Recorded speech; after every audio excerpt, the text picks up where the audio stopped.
প্রিয় শিক্ষার্থী বন্ধুরা, সকলকে আন্তরিক অভিনন্দন ও ভালোবাসা দিয়ে আজকের আলোচনা শুরু করতেছি। আজকের আলোচনার বিষয় ছিল, আমরা আলোচনা করতেছিলাম 2.1 নবম ও দশম শ্রেণী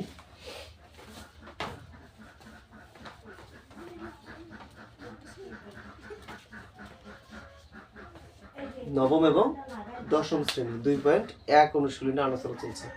2.1 এর আমরা মোটামুটি ভাবে 4, 3, 5 পর্যন্ত আলোচনা করছিলাম। আজকে আলোচনা হবে 2.1 এর 6 নং কোশ্চেন। কত নম্বর কোশ্চেন? 6 নম্বর কোশ্চেন। এই 6 নম্বর কোশ্চেনের মধ্যে 6 নং কোশ্চেন আমরা 6 নম্বর লিখবো। 6 নম্বর, এই 6 নম্বর কোশ্চেন কি বলছে সেটা একটু পড়ে নেব, প্রশ্ন অনুযায়ী উত্তর করব। প্রশ্ন যা থাকবে উত্তর আমরা তাই করব। প্রশ্ন যদি থাকে যে কি দেওয়া আছে সেটা দেখিয়ে নিয়ে যে এ ইকুয়াল এ বি এবং B equal A B C, C equal A union B, এরপর কি দেওয়া আছে আপনার যে হলো দেখাও যে পি অফ সি এর উপাদান সংখ্যা 2 পাওয়ার n কে সমর্থন, 2 পাওয়ার n যেখানে n হচ্ছে n এর উপাদান সংখ্যা, তাহলে 2 পাওয়ার n কে সমর্থন করে এমন আমাদের প্রমাণ করতে হবে। সেক্ষেত্রে আগে আমার যে মানগুলো দেওয়া ছিল মানগুলো লিখে নেব। দেওয়া আছে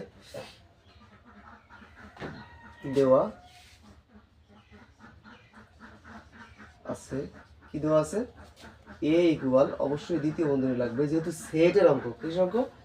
সেটের অঙ্ক, অবশ্যই দ্বিতীয় বন্ধনী লাগবে। এ বি, তারপরে বি ইকুয়াল কি দেওয়া আছে বলেন দেখি, এ বি সি, এ বি এবং সি। সি কি দেয়া আছে? সি এর মান, আসলে সি এর মান দেয়া আছে আবার এ ইউনিয়ন বি, তাহলে এর মান কত আমাদের সেটা লিখবো। এ বি, দ্বিতীয় বন্ধনী দেন, ইউনিয়ন বি এর মান কত? এ বি এবং সি। তাহলে ইউনিয়ন করলে কি পাবো? এ পাশ থেকে আসবে, এ পাশ থেকেও আসবে, দুই পাশ থেকে আসবে। এবং পদটা বলছিলাম কি লসাগু হবে। লসাগুর বৈশিষ্ট্য বা কন্ডিশন কি? সেটা হচ্ছে কোনো পদকে দুবার লেখা যাবে না, তবে কোনো পদকে বাদ দেওয়াও যাবে না, সবগুলো লিখতে হবে। তো এখানে আমার কি দেওয়া আছে? A B R A B C, তাহলে এ বি দুইবার লেখা যাবে না, তাহলে এ বি হবে, তার কি পিছন থেকে সিটা চলে আসবে, এ বি সি। এটা পেলাম সি এর সেট, সি সেটের মান পেলাম। এখন ওরা কি নির্ণয় করতে বলছে? যে পি অফ, ওই যে পি অফ সি নির্ণয় করতে বলছে। পি এর পাওয়ার সেট, উপসেট, শক্তি সেট, যেটা বলি না করো এটা লিখতে করছে। সি এর উপসেট যখন নির্ণয় করবো, তাহলে আমাকে, আমি গত ক্লাসে বলেছিলাম, গত ভিডিওতে বলেছিলাম যে পি সি এর উপাদান সংখ্যা অবশ্যই আগে লিখতে হবে। এ বি এবং সি লিখলাম। লিখে এরপরে কি করতে হবে? আমার ওই সূত্র যেটা ওরা বলে দিয়ে রাখছে 2 পাওয়ার n, এখানে n কি? n হচ্ছে এখানে সি এর উপাদান সংখ্যা, সি এর উপাদান সংখ্যা 1 2 3 আছে, তাহলে সি এর n এর মান 3 হবে, তাহলে কত? 8। তাহলে এইখানে যে কত উপাদান দেওয়া আছে এই কত উপাদানকে আমরা ভেঙে কমপক্ষে কত উপাদান লিখবো? 8টা উপাদান লিখবো। 8টা উপসেটে লিখবো। কিভাবে লিখবো? এখন কিন্তু পিটা উঠে যাবে, এখন পি থাকবে না। তাহলে এখন প্রথমে যারা আছে এদের এক একটা করে একটা লিখে দিই। এ একটা সেট, বি একটা সেট, সি একটা সেট,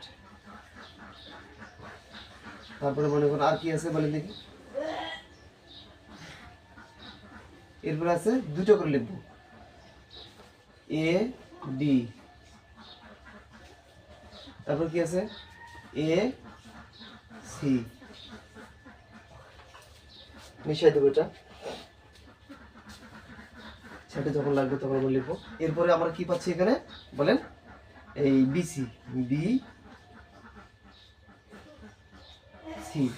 এখন বাকি আছে দেখেন এসি, এ বি এসি লিখলাম, এ বি এসি, আর কি ছিল? বিসি ছিল। সি এ লেখা যাবে না, সি এ লেখা যাবে সামনের দিকে, যদি পিছনের দিকে আসা যাবে না। তাহলে আমরা কত বললাম? 1 2 3 4 5 6টা পেয়েছি। এ নিজে একটা কি আছে? এ বি সি, ঠিক আছে। এরপর কটা হয়ে গেল? 7 হয়ে গেল। লাগবে কটা? 8টা লাগবে, যেহেতু আমরা 8 লিখবেন। একটা ফাঁকা সেট দিতে হবে, দিয়ে দ্বিতীয় বন্ধনী, এই দ্বিতীয় বন্ধনীটা এই যে এইখানে লিখতে হবে। আর দ্বিতীয় বন্ধনী লেখার কৌশল ওই দিন বলেছিলাম, আজকে আবার বলতেছি। সেটা হচ্ছে যখন আমরা বাম পাশ থেকে লিখবো তখন আগে এস, প্লাস টু, এস এর সাথে যদি টু দিয়ে দিই দেখো দ্বিতীয় বন্ধনী হয়ে যায়। আবার ডান পাশ থেকে যখন লিখবো তখন আগে টু, পরে কি, পরে দিতে হবে আমাদের এস, টু প্লাস এস। তাহলে যে আমরা যদি এই পাশ থেকে লেখার চেষ্টা করে দেখেন হয় কিনা, এই আগে টু লেখেন, এখানে আগে টু লিখে আসেন, টু লিখলাম, এখান থেকে এস দিয়ে দেবেন, হয়ে যাবে। তাহলে বাম পাশ থেকে যখন আমরা দ্বিতীয় বন্ধনী লিখবো এস প্লাস টু, ডান পাশ থেকে যখন দ্বিতীয় বন্ধনী লিখবো তখন টু প্লাস এস লিখবো।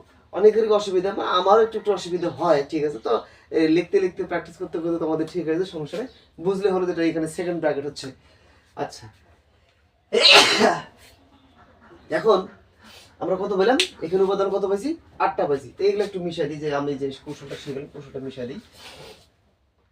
8টা উপাদান পাইছি। ওরা কি বলছিল, তো প্রমাণ করতে হবে কি, যে আসলে যেখানে উপাদান সংখ্যা একটু পরে, তাহলে সি এর উপাদান সংখ্যা নির্ণয় করতে বলছে। আমাদের সি এর উপাদান সংখ্যা আমরা কিন্তু পি অফ সি এর উপাদান সংখ্যা পেয়ে গেছি। এটাই যদি অ্যান্সার রাখি মোটামুটি ভাবে চলবে। ধন্যবাদ সকলকে। এটা ছিল 2.1 অনুশীলন সেট অংশের 6 নম্বর অঙ্কটা, ঠিক আছে। এটা 2 পয়েন্ট এরা যদি বলতো সমর্থন করে, যদি বলতো তাহলে তখন আমরা নিচে একটু আরেকটু লিখতাম। যদি প্রশ্ন থাকে এরকম যে সি এর উপাদান পি অফ সি নির্ণয় করতে বলছে, আমরা পি অফ সি নির্ণয় করতে, যদি বলতো যে যেখানে পি অফ সি এর উপাদান সংখ্যা 2 পয়েন্টকে সমর্থন করে, তো এই 2 পয়েন্টটা সামনে না থেকে পিছনে থাকলে তখন কিন্তু আমরা লিখতাম যে এখানে সি এর উপাদান সংখ্যা 8টি বা 2 পাওয়ার কিউব, মানে 2 পাওয়ার 2 এর কিউব দেওয়া হবে, এদিকে যেটা 2 পাওয়ার এর সমর্থন করে। আচ্ছা, এই অঙ্ক যেহেতু ওটা নেই আর আমরা ওটা বললাম না। ধন্যবাদ সকলকে, ভালো থাকবেন, সুস্থ থাকবেন।